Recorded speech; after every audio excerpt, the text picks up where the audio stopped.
Selamat siang, kami dari kelompok 10 ingin mempresentasikan tentang aplikasi mobile Halodoc. Saya dengan Jevanya Esther. Saya dengan Zaskia Zahra Putri Mulyadi. Saya dengan Muhammad Khairul Arzak. Saya dengan Jordan Arsyardana. Profil singkat Halodoc. Halodoc adalah aplikasi layanan kesehatan digital asal Indonesia yang didirikan pada tahun 2016 oleh Jonathan Sudharta di Jakarta. Aplikasi ini memudahkan pengguna untuk berkonsultasi dengan dokter, membeli obat, membuat janji rumah sakit, dan melakukan tes lab dari rumah. Tujuan utama Halodoc adalah mengatasi kesulitan dan kesenjangan akses layanan kesehatan di Indonesia agar masyarakat bisa mendapatkan pelayanan medis dengan lebih cepat, mudah, dan efisien. Sejarah aplikasi Halodoc. Halodoc berkembang pesat sejak berdiri pada 2016 sebagai platform konsultasi online dan telemedicine. Pada 2018 sampai 2019, Halodoc memperluas jaringan mitra seperti dokter, rumah sakit, dan apotek. Dengan fitur utama buat janji RS. 2. Saat pandemi 2020, Halodoc berinovasi dengan tes COVID-19 drive-thru serta layanan kesehatan jiwa dan hewan. Tahun 2021, jangkauannya meluas ke hampir seluruh Indonesia dan mulai fokus pada layanan preventif. 3. Pada 2022, Halodoc memperkuat kerja sama asuransi seperti Manulife dan hingga 2025 tercatat peningkatan 20% konsultasi penyakit umum serta 15% pembelian produk kesehatan, menandakan naiknya kesadaran masyarakat dan kesehatan preventif. 3. Visi dan misi aplikasi Halodoc. Visi Halodoc adalah simplifying healthcare, yaitu mempermudah akses layanan kesehatan bagi masyarakat melalui proses yang lebih mudah, jelas, dan efisien. 2. Misinya adalah menyederhanakan akses kesehatan dengan teknologi melalui layanan terintegrasi seperti dokter, apotek, laboratorium, asuransi, dan home care, sehingga pengguna dapat memperoleh layanan medis secara praktis dan cepat. Analisis fungsionalitas. Aplikasi Halodoc memiliki beberapa fitur utama untuk mendukung kebutuhan kesehatan pengguna. Yang pertama, konsultasi dokter secara online melalui chat, telepon, atau video call dengan dokter umum maupun spesialis. Yang kedua, fitur beli obat yang memungkinkan pengguna memesan obat dengan atau tanpa resep dan dikirim langsung ke rumah. Selanjutnya, fitur buat janji memudahkan pengguna melakukan pemesanan jadwal medis di rumah sakit ataupun klinik rekanan. Ada juga tes lab di rumah yang memungkinkan pemeriksaan laboratorium dilakukan tanpa harus datang ke fasilitas kesehatan. Terakhir, Halodoc menyediakan artikel kesehatan sebagai sumber edukasi dan informasi bagi pengguna agar lebih sadar akan pentingnya menjaga kesehatan. Flow proses penggunaan. Proses penggunaan Halodoc dimulai dengan mengunduh aplikasi di Play Store ataupun App Store, lalu mendaftar akun menggunakan nomor HP atau email dan melakukan verifikasi. Setelah login, pengguna melengkapi profil pribadi seperti nama dan alamat. Kemudian, pengguna dapat memilih layanan sesuai dengan kebutuhan, seperti chat dokter, beli obat, buat janji rumah sakit, tes lab di rumah, atau membaca artikel kesehatan. Setelah itu, dilakukan pembayaran melalui e-wallet, kartu, transfer bank, ataupun pay later. Selanjutnya, layanan kemudian diproses. Obat dikirim ke rumah, jadwal konsultasi atau tes dikonfirmasi, dan hasilnya bisa dilihat di aplikasi. Terakhir, pengguna dapat melihat riwayat layanan dan memberikan ulasan terhadap dokter ataupun layanan yang digunakan. Analisis SWOT. Analisis SWOT Halodoc menunjukkan bahwa dari sisi kekuatannya terletak pada layanan yang lengkap, terpercaya, mudah digunakan, dan dukungan dokter resmi. Kelemahannya adalah ketergantungan pada internet dan jangkauan wilayah yang belum merata.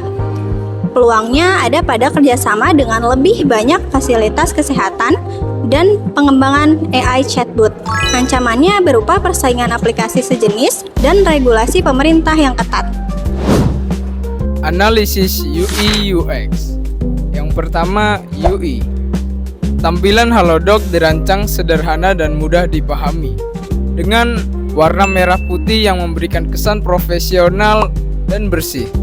Menggunakan font sans serif yang mudah dibaca, serta ikon yang jelas dan konsisten di setiap fitur.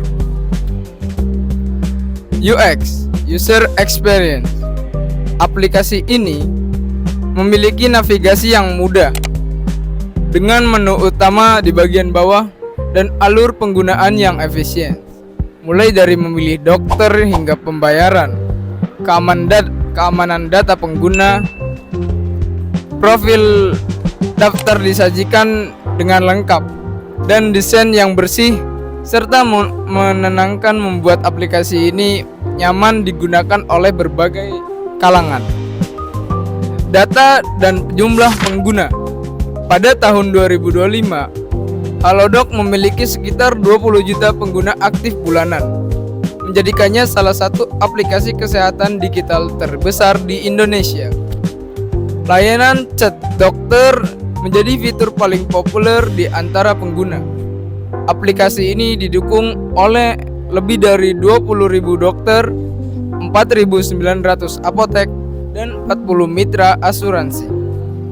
Survei 2024 menunjukkan 54% pengguna telehealth di Indonesia memilih Halodoc, menandakan posisinya yang terdepan di pasar. Mayoritas penggunanya, sekitar 65%, adalah ibu berusia 28 sampai dengan 45 tahun yang menjadi pengambil keputusan kesehatan keluarga. Data ulasan pengguna. Kalau kita rinci lebih dalam, 75 sampai dengan 80% pengguna memberikan ulasan positif, menyoroti kemudahan konsultasi dan kecepatan layanan. 15 sampai 20%-nya bersikap netral, biasanya membahas hal-hal teknis kecil atau pengalaman yang biasa saja. Dan hanya sekitar 5% yang memberikan ulasan negatif, kebanyakan karena harga layanan atau bug di aplikasi tersebut. Contoh ulasan positif. Dan berikut contoh ulasan netral. Namun, tentu saja masih ada ruang untuk perbaikan. Masalah teknis dan harga layanan menjadi dua aspek penting yang perlu diperhatikan. Dengan memperbaiki hal-hal tersebut, tingkat kepuasan pengguna dapat terus meningkat dan Halodoc bisa mempertahankan posisinya sebagai salah satu aplikasi kesehatan terbaik di Indonesia. Solusi keluhan konsumen.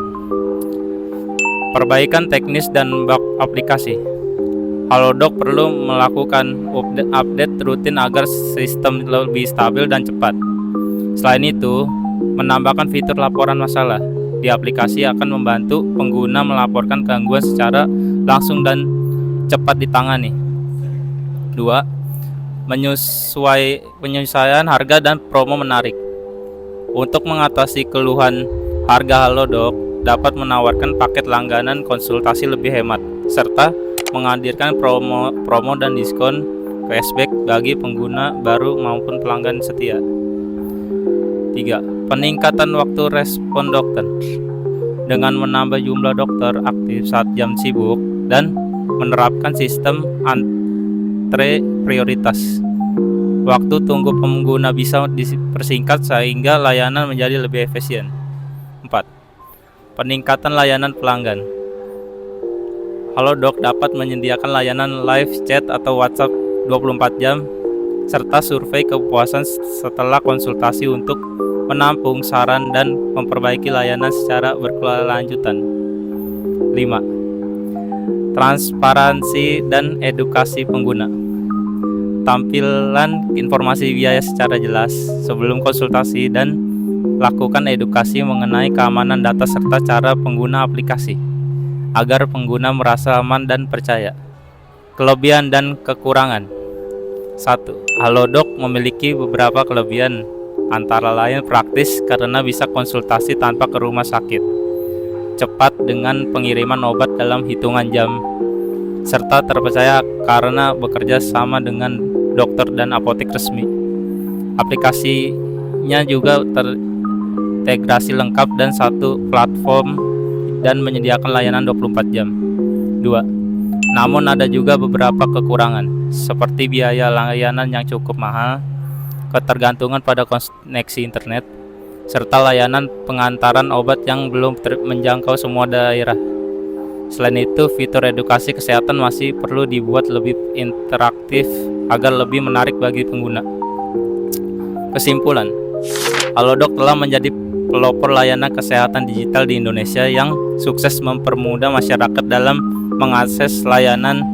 Ke depan, Halodoc memiliki potensi besar untuk terus berkembang, memperluas jangkauan ke seluruh daerah di Indonesia, dan menjadi platform kesehatan digital terdepan yang semakin meningkat kualitas hidup masyarakat. Sekian presentasi dari kelompok 10. Kurang lebihnya mohon maaf. Terima kasih.